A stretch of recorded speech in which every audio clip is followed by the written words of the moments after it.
Hello, it is Coach Jay Hyler, and welcome to the JHP Hammer Wave. Now, the reason that I gave it its name is because you are literally from side to side pounding these ropes down to the ground like you have a sledgehammer.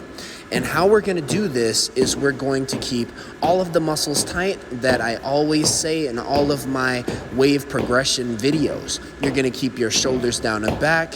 You're going to keep your chest up nice and tall.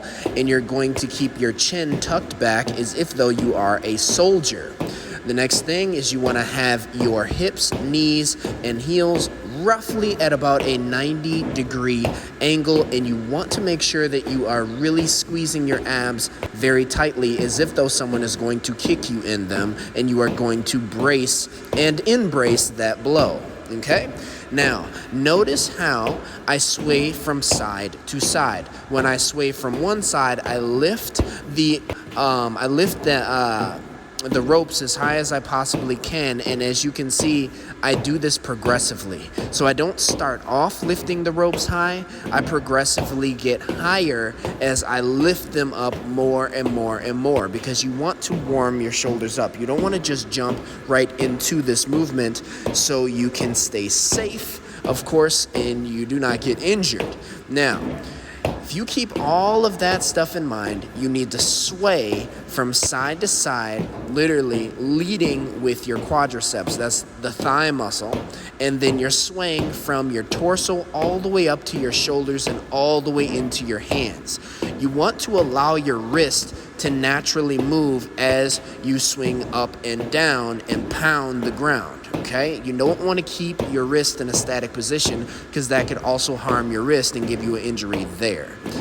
Breathing. You want to breathe nice and naturally because this is going to take a lot out of you. Don't try to come up with any, crazy breathing techniques or any of that stuff. Just breathe in through your nose, out through your mouth naturally as you do.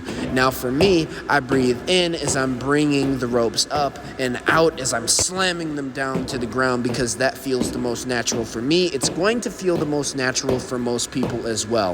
Finally, you want to keep the ropes kind of away from one another. If the ropes are touching one another as you are swinging the ropes up and bringing them down, then that means you are not far enough away with your hands. Your hands should be slightly far away from one another in order to not touch the ropes to one another, because that can get the ropes confused, meaning that it can mess up your flow. And what you want to do the entire time is you want to kind of have a rhythm going. So you again want to keep the ropes away from one another. Last point, you want to keep your weight into your heels. Now, if you keep your weight on your toes, what you're going to do is you're going to push all of the weight into your knees, and we don't want that. You want to have your weight into your heels so your hamstrings and your glutes, which are much stronger, are going to stabilize the movement, okay?